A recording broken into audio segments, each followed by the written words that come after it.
Good evening बच्चों। आज जो है यानी यह पाठ दूसरा है 6 क्लास का और अध्याय जो है सजीव की विशेषता है। तो पृष्ठ संख्या 197 और 98 तक गया। कुछ प्रश्न इसका सेकेंड पार्ट है जो बाकी रह गया है।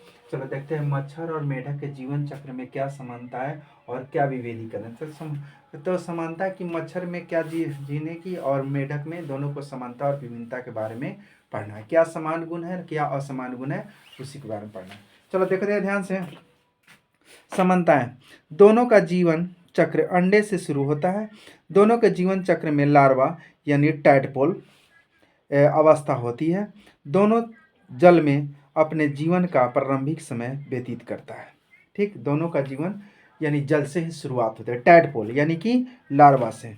आगे विभेदीकरण यानी अंतर। मच्छर की जीवन चक्र में पुष्पा अवस्था होती है जबकि मेढक की नहीं होती है। और पुपा यानी कि उड़ने की पुपा अवस्था होती है। मच्छर के लार्वा जल में तैरते हैं जबकि टैडपोल मछली की तरह ही रहते हैं। टैडपोल मछली की तरह ही रहते हैं। वे यानी कि वे टैडपोल के तरह के, उसके बाद वह मछली यानी कि मेढक की तरह यानी कि मच्छर की तरह नहीं उड़ सकते। ठीक है, चलो तो अपने पड़ोसियों और दोस्तों को भी एक मिनट। हाँ, तो मच्छर का विकास वायु में होता है जबकि मेढक का विकास भूमि और जल दोनों में होता है। यानी हवा में भी, धूल कण में भी मच्छर का विकास हो जाता है और गंदे पानी में भी होते हैं, लेकिन मेढक का विकास यानी जल और यानी भूमि पर ही होते हैं। चलो नेक्स्ट कुछ दूसरा प्रश्न है कि एक पौधे उसकी वृद्धि के लिए उपयुक्त सभी स्थिति उपलब्ध कराएगी, जिससे चित्र संख्या 9 में यहाँ दर्शाया गया है। यानी देखो, पहचान आप इस पौधे को प्रो और जड़ में क्या देखने की प्रक्रिया करते हैं उसका चित्र बनाइए। देखो यहाँ चित्र बनाया हुआ है, किस प्रकार जड़ तो फेंकते हैं, उसका जैसे आगे बढ़ता है पृथ्वी से ऊपर यानी कि पत्तियां फेंकने लगती है, समझ में। तो गिरा हुआ देखो ध्यान से। तो एक सप्ताह पश्चात पौधे की जड़ नीचे की ओर और बढ़ने लगती है और प्रो ऊपर की, प्रो माने ऊपर, फुनगी प्रो ऊपर की बढ़ती है। इसी कारण से जड़ पानी और तथा खनिजों के स्रोत की ओर बढ़ती है और जबकि प्रो सूर्य के प्रकाश की ओर यानी बढ़ता है।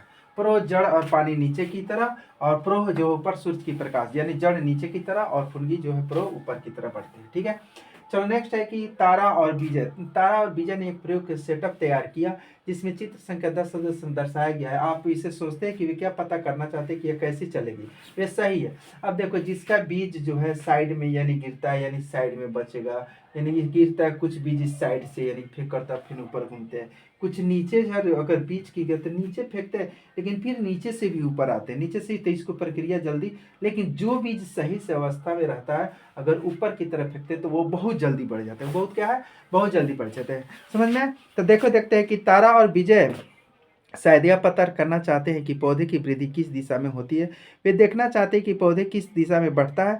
जब उसे सभी दिशाओं का प्रकाश मिलता है तो वे जान सकते हैं कि वे सही है। और अगर पौधे सभी दिशाओं में समान रूप से बढ़ता है या किसी एक दिशा में अधिक यानी बढ़ता है। तो मान लीजिए कि देखता है जब ऊपर की होता है तो ये नीचे की साइड की ओर कम बढ़ता है, नीचे की ओर बहुत कम यानी वो भी नहीं बढ़ता है, लेकिन जब ऊपर की ऊपर आता है तो वह तेजी से बढ़ता है। समझ में, यही सिद्ध करना चाहते हैं, समझ में तारा और विजय।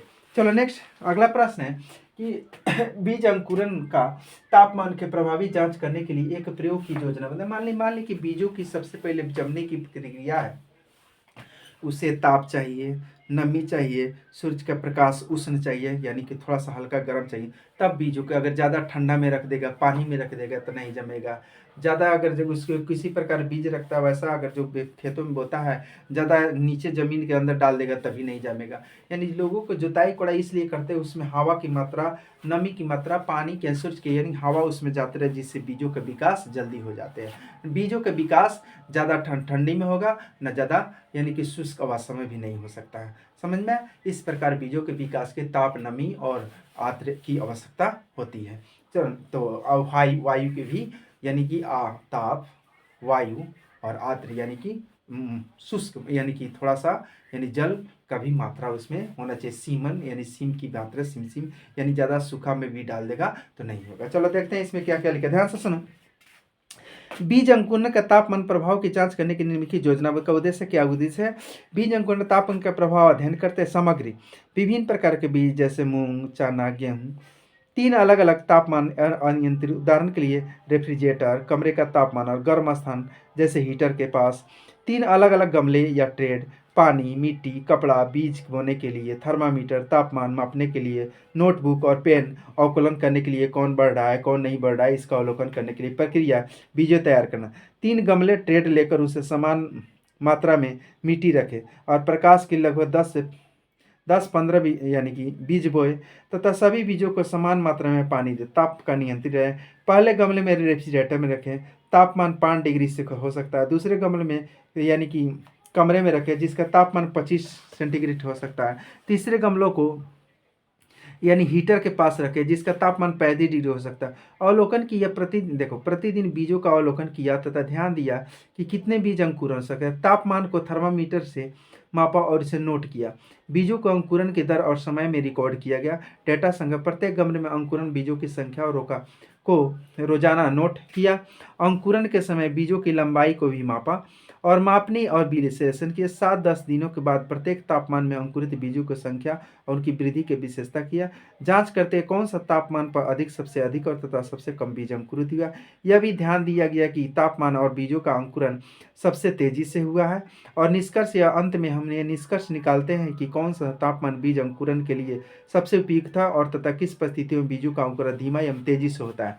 तो अभी तुम लोग को पता है कि मान लीजिए कि हम जांच करते हैं, अगर तुम लोग को विश्वास नहीं है तो अपने तुम लोग भी यानी कि इसका प्रैक्टिकल कर सकता है। मान लीजिए कि गमला ले लो तो ज़्यादा किसी में पानी में छोड़ दो, किसी शुष्क में हल्का सा मोड़ते, देखो कि किसमें जल्दी यानी कितना उसको तापमान चाहिए, कितना पानी चाहिए, कितना नमी चाहिए, इसको उसको अवलोकन करो और उसे नोट करो। तो उसमें उसी के अनुसार जो लिखा रहता है, मान लीजिए कि अभी ज़्यादा जो ऐसे मटर मसूरी इसमें ज़्यादा पानी पटा देगा तो ज़्यादा पानी नमी हो जाएगा, वो खत्म हो जाएगा। वो क्या हो गया, उसको हल्का सा नमी चाहिए। क्या चाहिए, हल्का सा नमी। गेहूँ को भी अगर पानी एकदम पटा दो तो अगर जैसे ज़्यादा गर्मी पड़ेगी यानी 20-25 से पकने के समय अभी तो सफ़र नमी यानी कि धूप नहीं भी रहेगा तो गेहूँ ऑटोमेटिक हो जाएगा। लेकिन लास्ट में उसको जब पकने के समय कम से कम 20 से 25-30 उतना उसको यानी गर्म चाहिए।